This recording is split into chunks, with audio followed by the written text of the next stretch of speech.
mystère de la vérité restauratrice Mivresse avec Dr Gaoudé, tu connaîtras la vérité et la vérité t'affranchira.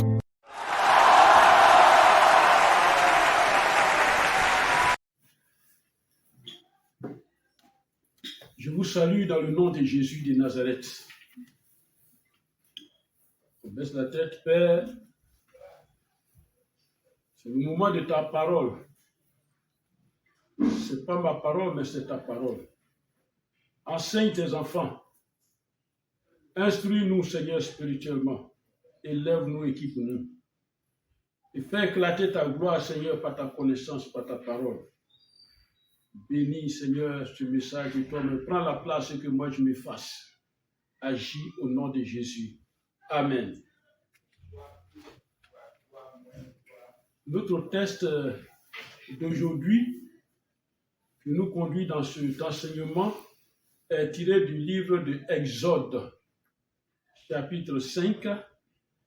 Exode, chapitre 5, versets 5 à 9. Exode, chapitre 5, versets 5 à 9.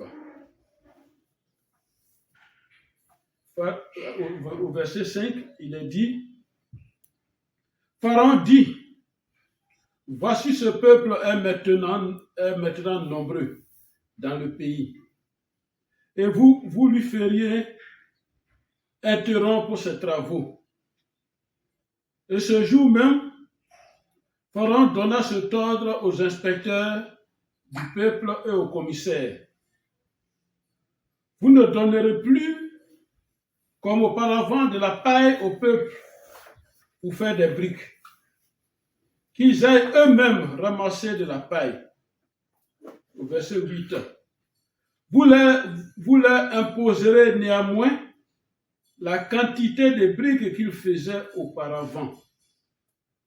Vous n'en retrancherez rien, car ce sont des paresseux. Voilà pourquoi il crie en disant, allons offrir des sacrifices à notre Dieu. Au verset 9. Que l'on charge de travail ces gens qui s'en occupent et ils ne prendront plus garde à des paroles de mensonge. Parole de l'Éternel. Amen. Donc voilà, la parole d'aujourd'hui, elle est tirée de Exode 5, verset 5 à 9 que nous avons lu. Et cette histoire s'est passée en Égypte, au temps de Pharaon. C'est passé en Égypte. En Égypte, Pharaon a remarqué quelque chose. Les Israélites, c'est-à-dire les enfants d'Israël, ils sont nombreux dans le pays d'Égypte. Il a remarqué qu'ils sont nombreux dans le pays d'Égypte. Et même très intelligents, ils sont nombreux dans le pays d'Égypte. Pour lui, c'est pas normal. C'est pas normal qu'ils soient nombreux. Parce qu'ils risquent d'arracher ou de dominer le pays d'Égypte. Où ils sont étrangers, ils risquent de dominer le pays d'Égypte. Il dit qu'ils risquent d'arracher le pays d'Égypte. Et Pharaon a donné un ordre aux inspecteurs et aux commissaires. Cet ordre-là était en deux parties, en 2 points. Il dit, premier point, vous ne donnerez plus de la paille aux Israélites pour faire des briques. Vous ne donnerez plus des pailles, parce qu'avant, pour faire les briques, les gens allaient couper de la paille et ils envoient, ils leur donnent. Et il dit, maintenant, là, vous ne donnerez plus la paille aux Israélites pour faire des briques. Qu'ils aillent eux-mêmes ramasser de la paille. C'est-à-dire, pour faire les briques, eux, ils prenaient la terre, ils mouillent la terre et tout, et puis ils mettent la paille dedans, pour que ce soit plus solide. Il dit, vous ne donnerez plus, mais c'est eux-mêmes qui doivent aller chercher loin. Ils doivent marcher même. Ils doivent aller chercher. Deuxième ordre. Vous leur imposerez la quantité de briques qu'ils faisaient. Vous leur imposerez la quantité de briques qu'ils faisaient. C'est-à-dire, si une personne devait faire 100 briques par jour, on impose, il ne doit pas être en dessous de 100 briques. Vous n'en retracherez rien. Voilà les ordres que Pharaon a donnés. Amen. Alors, qu'est-ce que nous retenons de ce test que je viens de présenter? Qu'est-ce que nous retenons?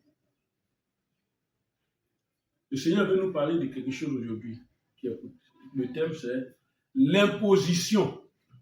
C'est-à-dire imposer, l'imposition. Alors, quand nous retournons dans les ordres qu'il a donnés, il dit, vous leur imposerez la quantité de briques qu'il faisait. Vous leur imposerez la quantité de briques qu'il faisait.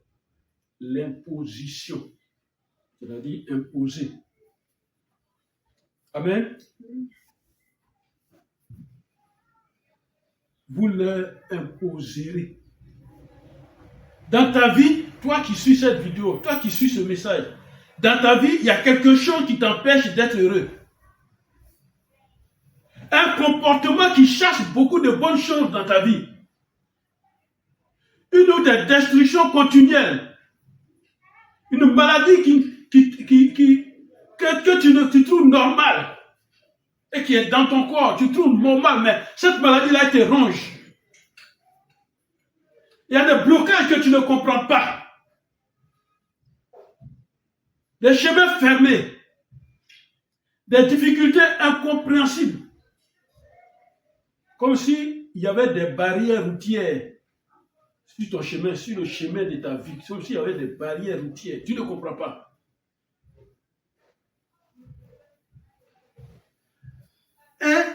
Ou des accidents dans ta vie.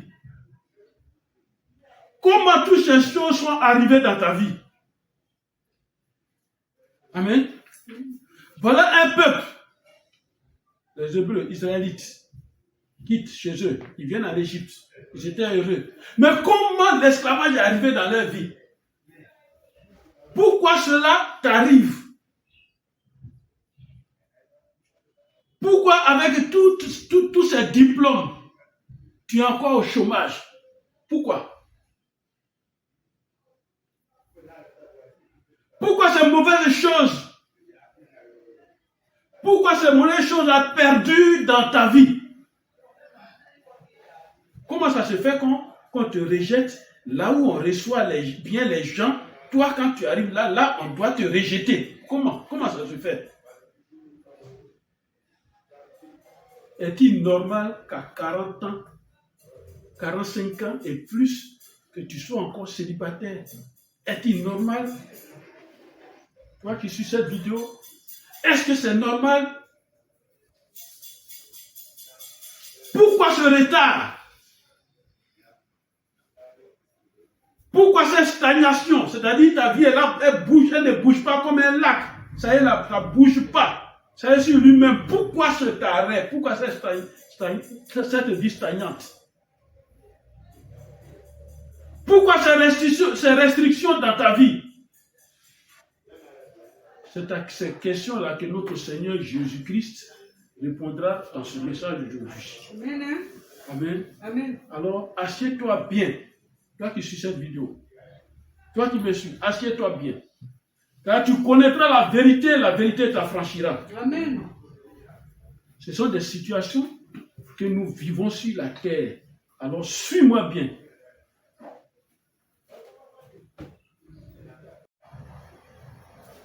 Amen. Amen. Je rappelle que le thème d'aujourd'hui, c'est l'imposition. Donc, nous parlerons de imposer. Puisque imposition, c'est l'action d'imposer. Alors, tu as écouté toutes ces questions. Toutes ces questions que j'ai posées. Toutes ces questions que le Seigneur nous a posées. Tu as écouté toutes ces questions. Quelqu'un que tu ne vois pas. Quelqu'un que tu ne vois pas t'oblige à faire ce que tu ne veux pas en temps normal. Ce que tu n'aurais pas fait en temps normal. Et tu ne vois pas cette personne. Mais faire ce que tu ne veux pas. Qu'est-ce que ça veut dire? Suivez-moi bien. On va rentrer dans les impositions. Amen. Relisons le verset 5 du texte du jour. Relisons le verset 5 du texte du jour. Exode 5, verset 8, pardon. Exode 5, verset 8, la parole de Dieu dit: Vous leur imposerez néanmoins la quantité de briques qu'il faisait auparavant. Ça va. Amen. Voilà Pharaon qui impose, parce que les Israélites, le peuple d'Israël, les enfants d'Israël qui étaient en Égypte en esclavage, on ne les payait pas. Les pyramides, les choses, tout ce qu'ils ont construit, on ne les payait pas. Au contraire, on les frappait. Alors, il a pris la décision d'imposer la même quantité de briques aux enfants d'Israël. Amen. Qui t'a imposé ce que tu vis? Et c'est pourquoi je te dis, l'imposition ne se voit pas. C'est dans le monde spirituel, on t'impose quelque chose. Alors nous allons parcourir les différentes impositions. C'est-à-dire, tout ce qu'on impose, on peut imposer à l'homme dans le monde spirituel. Que tu veux pas, on va t'imposer si tu n'as pas Jésus. Même si tu as Jésus, on va t'imposer. Mais ça va croiser Jésus. Amen. Amen. Amen. Premièrement, on va voir imposer une obligation. Imposer une obligation. C'est-à-dire obliger quelqu'un à faire quelque chose ou à accepter une situation. Elle est mauvaise, mais il accepte. Parce qu'on a mis dans sa tête que cette situation-là est normale. Tu dois vivre ça, c'est normal, tout le monde vit ça. Mais pour toi, c'est continuel. Mais tu acceptes parce qu'on t'a imposé ça depuis ton village, depuis ta famille, depuis tes ennemis. On t'a imposé ça. Quelque chose que tu n'acceptes pas. Mais on t'a imposé. Et tu vas vivre ça. Et ils te regardent. Amen. Je te parle de ce qui est mauvais. Cet ordre est inaudible et spirituel, c'est-à-dire cet ordre-là, quand on donne, on ne peut pas entendre la personne qui a donné l'ordre. C'est pourquoi je vous dis toujours, dans le monde spirituel, dans le monde invisible, il n'y a pas de kilomètres, il n'y a pas de distance, il n'y a pas de temps. De là où il est, il donne l'ordre. Il donne l'ordre seulement. Amen. Quand on revient à notre texte, il est dit au verset 7, vous ne donnerez plus, comme auparavant, de la paille au peuple. Quand ils faisaient les briques, ils prennent la terre, puis ils mettent la paille dedans, puis ça devient dur. Mais il dit maintenant, vous ne donnerez plus. Amen. Amen. Celui qui t'impose, il dit maintenant, toute situation qui t'aidait va plus t'aider. Toute personne qui t'aidait va plus t'aider. Parce qu'avant que le peuple d'Israël faisait les briques pour construire en Égypte, ils prenaient la terre et puis ils mettent dans le moule. Mais c'est les gens d'Égypte, les travailleurs d'Égypte eux-mêmes qui vont en plus chercher la paille pour envoyer. Mais maintenant, Pharaon a pris la décision, il dit, vous-même, vous allez partir chercher la paille. On ne va même pas vous donner les moyens de transport. Vous allez prendre la paille et vous-même vous envoyez et vous-même vous découpez, vous faites les briques. Comme auparavant. Amen. Il y a un pharaon. Il y a un pharaon sur toi. Toi qui suis cette vidéo, il y a un pharaon qui est sur toi. Et ce pharaon-là, il t'impose obligatoirement ce que lui veut. Et ça, tu vas faire. Pharaon impose une obligation aux enfants d'Israël. Amen.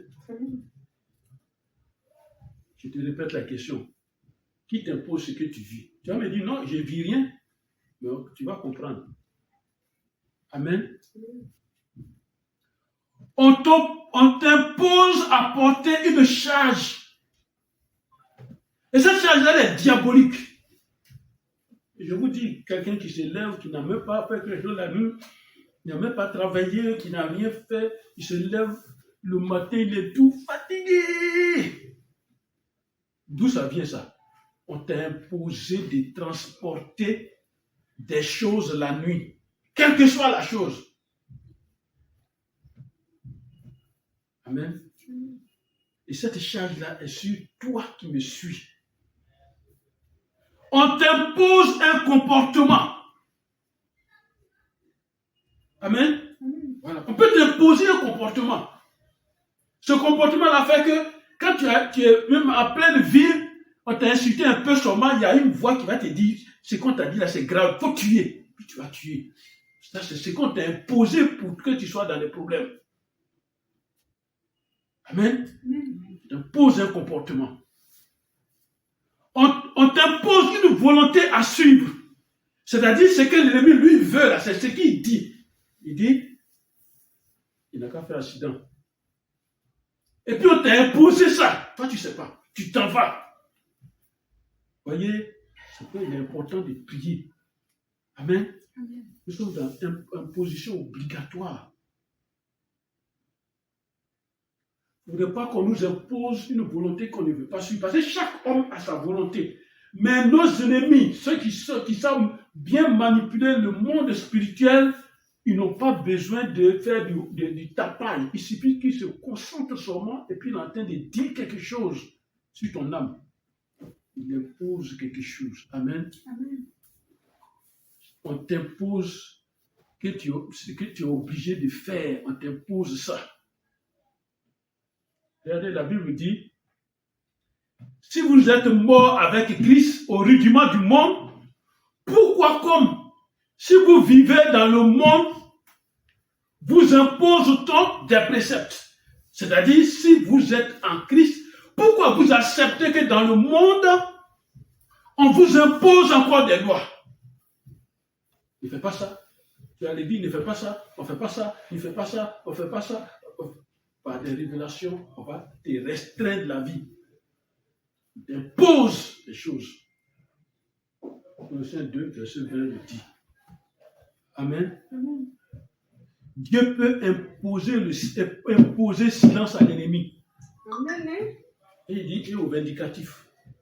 Amen. Amen. Si on vit verset 3, il dit, il peut imposer silence aux ennemis.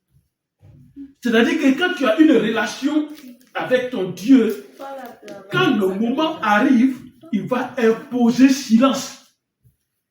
Pourquoi? Parce que l'ennemi, il te parle. Il t'envoie des obligations à respecter. Il t'envoie des obligations à respecter. Il te parle. Ce n'est pas comme je te parle. Il te parle. Le moyen de communication, il va te parler. Il va te donner des ordres. Amen. Il va t'obliger à faire un accident. Il va t'obliger à être malade. Il va t'obliger à souffrir. Ça, c'est ce que l'ennemi peut faire. L'obligation. Imposer une obligation. Amen. Amen.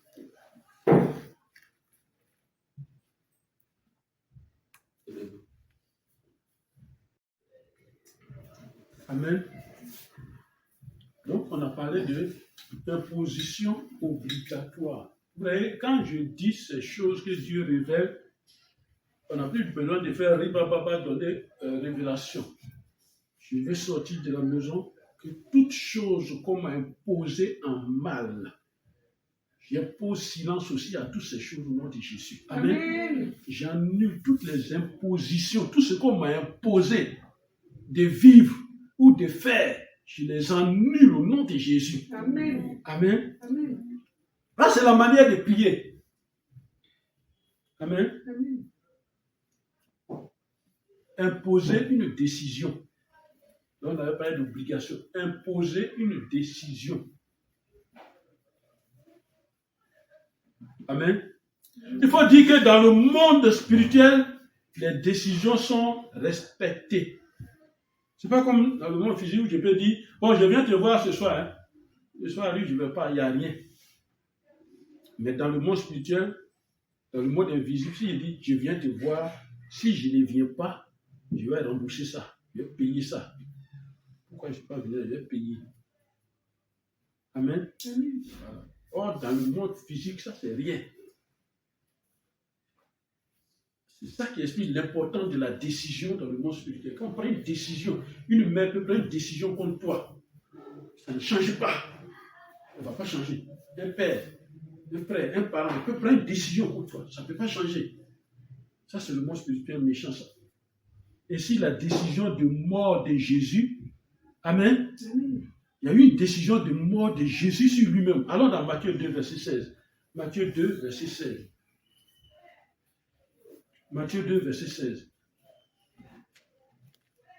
Qu'est-ce qu'on va faire à Jésus? On va lui imposer une décision de mort. C'est-à-dire, ce n'est pas lui-même.